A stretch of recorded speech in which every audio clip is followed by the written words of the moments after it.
Hello दोस्तों, मैं अपने चैनल एस सुरीली बस में आप सबका स्वागत करता हूं। उम्मीद करता हूं कि आप सब ठीक, मस्त और स्वस्थ होंगे। दोस्तों, मैं अपने चैनल पर दिलचस्प कहानियाँ लाता रहता हूं।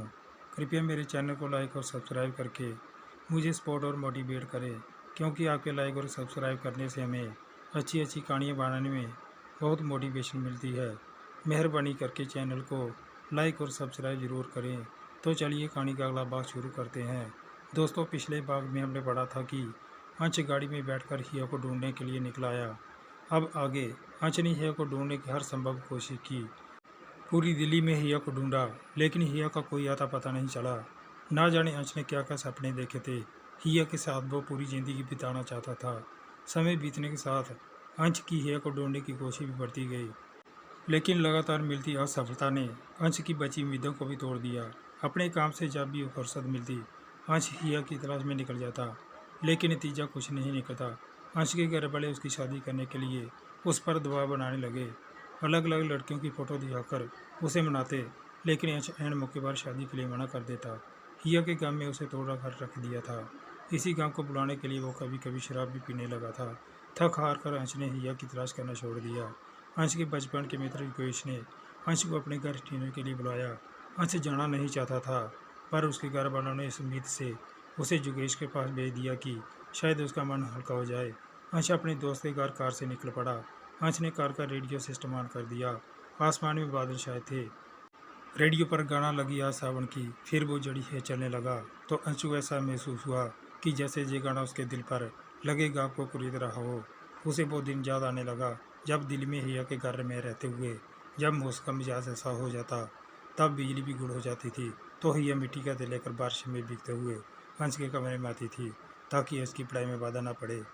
अंश जब उस देर से दिया जलाकर पढ़ने बैठता, तब हिया अपनी लाल चुनरी में लगी गांठ खोलती और उसमें बंधे खुशबदाव अंश को देते हुए कहती, ये लो अंश, सुबह उठकर खा लेना, इससे दिमाग तेज हो जाएगा। तो अंश हिया को सुबह संदेह भरी दृष्टि से देखते हुए पूछता, बाबूजी को पता है? इस पर हिया बच्चों की तरह जोर जोर से हंसने लगती। अंश हिया को देखते हुए उसमें खो जाता।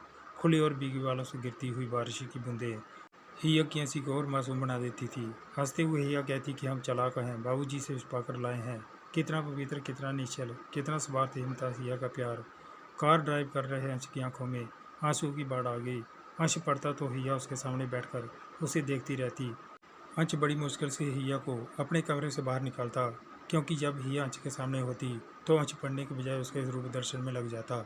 इस पर हिया खूब हंसती और कहती, कलेक्टर साहब, हमारे मुंह पर कुछ नहीं लिखा है। तो अंश ने कार का रेडियो ऑफ किया और सीट के नीचे पड़ी बियर की बोतल निकालकर पीने लगा। उसका दर्द तो उसकी आंखों से छलक रहा था, जिसे वो बोतल पकड़े हाथ से ही पहुंच लेता। कुछ घंटे के बाद उसकी कार योगेश के घर के सामने पहुंच गई। योगेश ने अंश का दिल से स्वागत किया और दोनों दोस्त बचपन की बातें करने लगे। बाहर बादलों ने गरजना शुरू कर दिया था। तभी योगेश की पत्नी उन दोनों के बीच आकर अंश को नमस्ते कहकर योगेश को बाजार से कुछ लाने का याद दिलाया। जुगेश उठा और बाजार चला गया और जुगेश की पत्नी अंश के लिए चाय बनाने लगी। तभी अंश उठा और बाहर आकर खिड़की के पास खड़ा हुआ और हिया के बारे में सोचने लगा। तभी जुगेश की पत्नी चाय लेकर आई।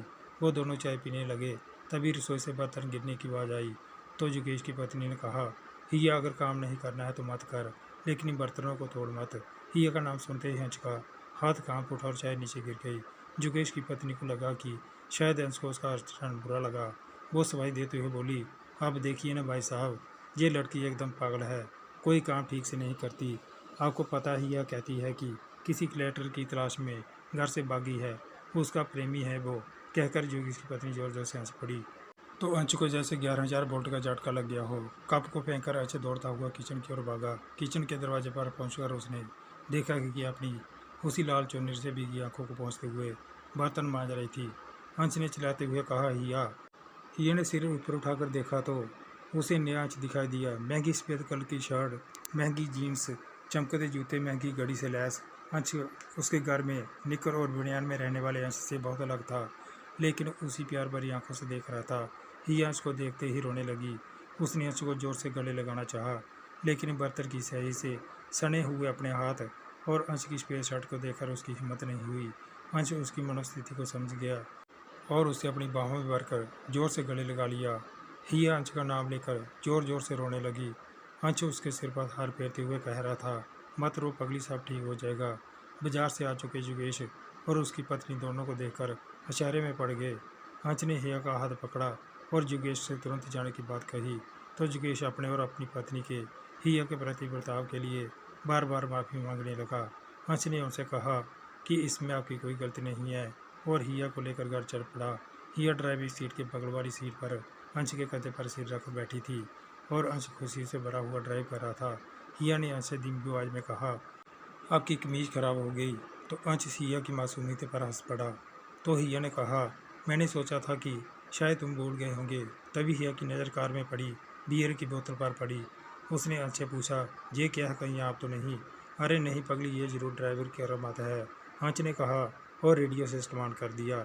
रेडियो पर गाना बज रहा था, दो दिल मिल रहे हैं मगर चुपके चुपके।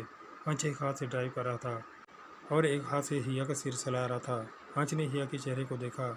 चेहरे पर कालख लगी हुई थी और हिया सो गई थी, जो और मासूम लग रही थी। अंश ने बियर की बोतल उठाई और कार के बाहर फेंक दी।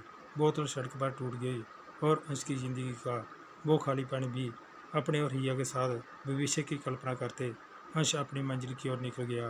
दोस्तों, कहानी समाप्त होती है। ऐसी ही दिलचस्प कहानी देखने के लिए कृपया मेरे चैनल सुरीली वॉइस को लाइक और सब्सक्राइब करके मुझे सपोर्ट और मोटिवेट करें, क्योंकि आपके लाइक और सब्सक्राइब करने से हमें अच्छी अच्छी कहानियाँ बनाने में बहुत मोटिवेशन मिलती है। मेहरबानी करके चैनल को लाइक और सब्सक्राइब करके मुझे सपोर्ट करें।